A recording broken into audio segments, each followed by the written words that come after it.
네, 3월 25일 장윤선의 취재 편의점 시작하겠습니다. 반가운 댓글이 있어서 이거부터 좀 소개를 해야 될 것 같습니다. 노미님께서 뉴욕에서 스포츠에서 보내주셨어요. 예. 글귀가 정말 오늘 제 심장을 진짜 두근두근하게 한다라는 말씀을 드리면서 읽어야 될 것 같은데요.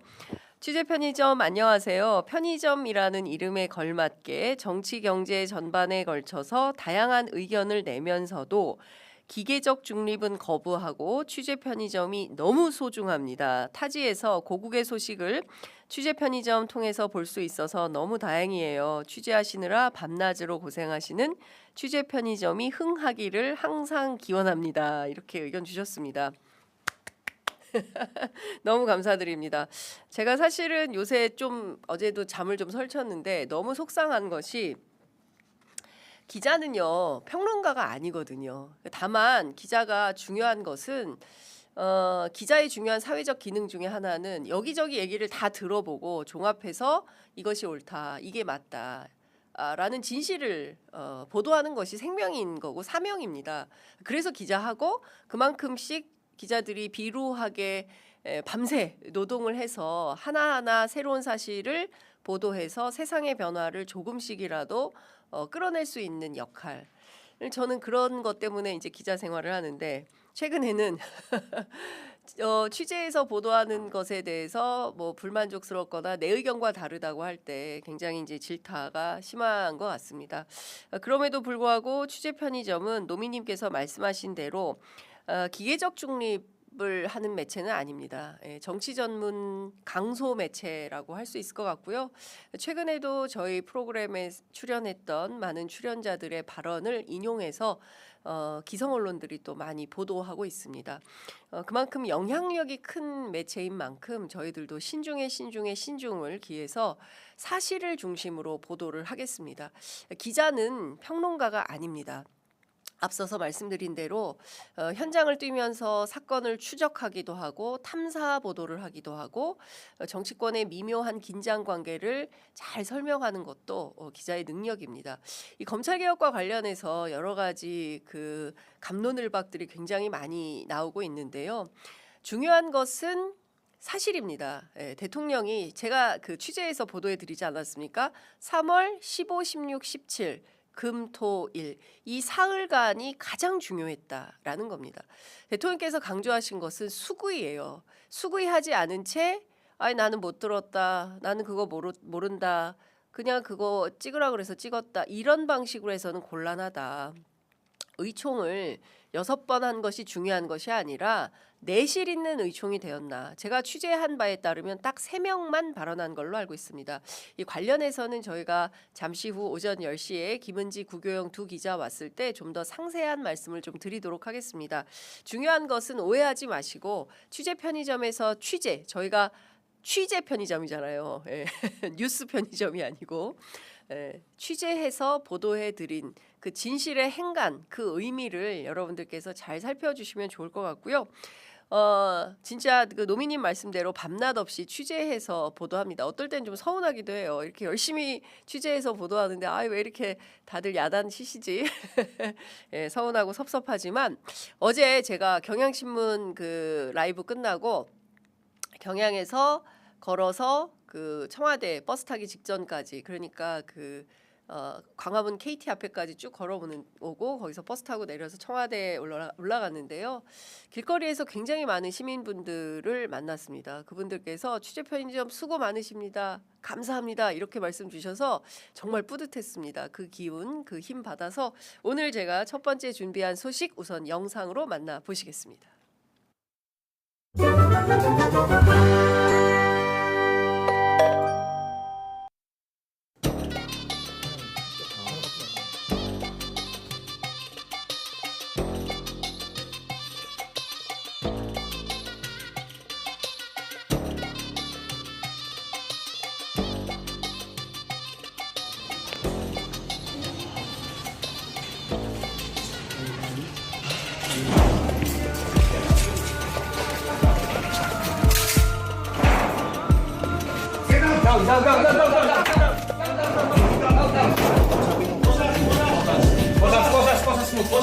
Wala dyan na yun.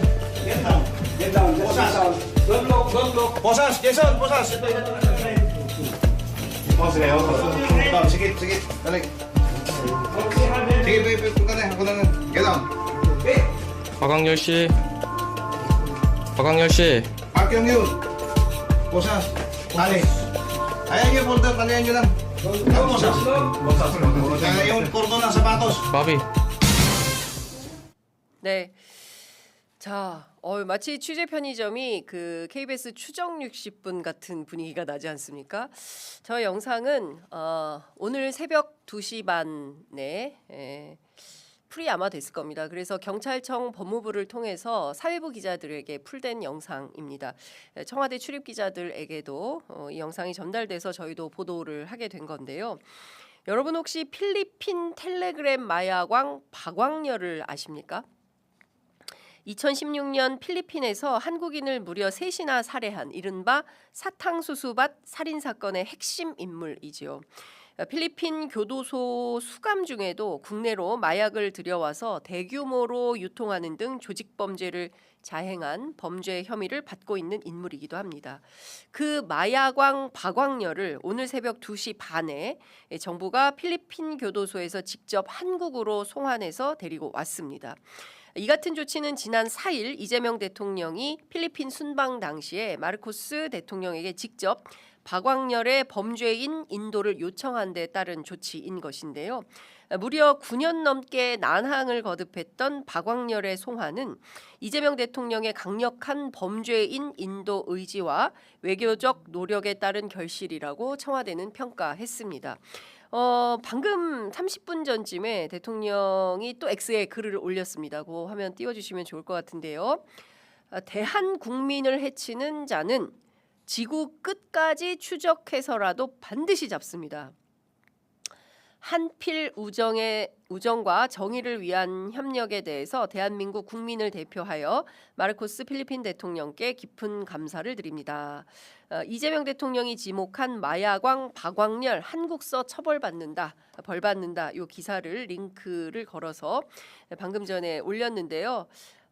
국민을 해치는 자는 지구 끝까지 추적해서라도 반드시 잡는다.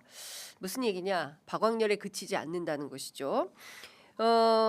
해외에 숨어서 암약하는 범죄자라 하더라도 그 피해가 막대하다면 대한민국 정부는 끝까지 추적해서 찾아내고 그 범죄에 상응하는 대가를 치르도록 한다라는 이재명 대통령의 강력한 의지가 투영된 결과라고 볼 수 있을 것 같습니다. 청와대도 그 같은 맥락에 설명을 했는데요.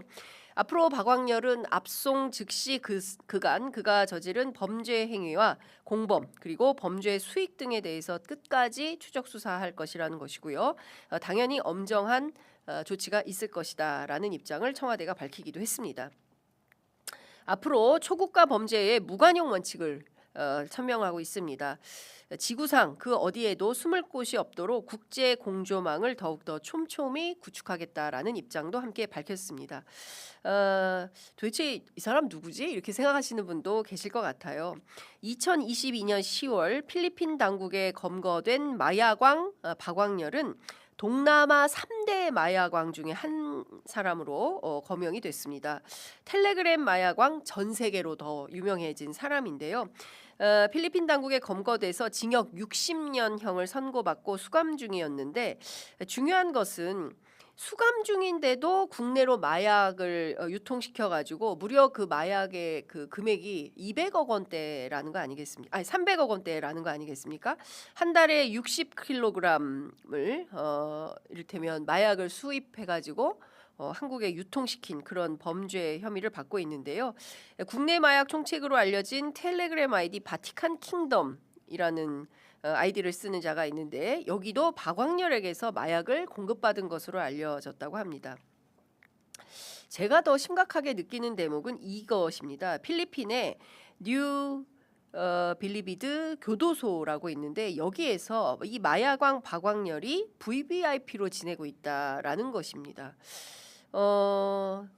누구냐면 김대규 전 강남경찰서 마약범죄 수사계장이 SBS 꼬리에 꼬리를 무는 그날 이야기에 출연해서 발언한 바에 따르면 여기는 교도소라기보다는 어떻게 보면 범죄자들끼리 모아놓은 범죄자 마을 같다. 우리가 캄보디아 그 범죄자 소탕할 때 보면 그 굉장히 엄청나게 큰 건물이 있지 않습니까? 근데 그게 교도소인지 아니면 아예 그 범죄인들끼리 몰려 살면서 범죄가 더 활성화되는 뭐 이런 기이한 현상을 우리가 본 적이 있는데 여기도 마찬가지인 것 같아요. 그래서 본인이 원하는 거 TV 보든지 운동하든지 여자친구 만난다든지 뭐 여러 가지를 자유롭게 할 수 있는 곳이다. 이렇게 얘기를 해서 더 큰 충격을 주고 있고 사실상 이건 감옥이 아니라 호텔 아니냐라는 비판도 받게 된 겁니다. 그래서 대통령께서 아니 뭐 마야광 뭐 박모 뭐 왕이라는 사람이 뭐 여자친구를 만나고 뭐 애인 불러서 데이트라고 이런 얘기를 한 게 바로 여기서 파생된 것이죠. 중요한 것은 그 휴대전화를 자유롭게 사용할 수 있어서 이걸로 마약 거래를 원활하게 할 수 있다라는 것입니다.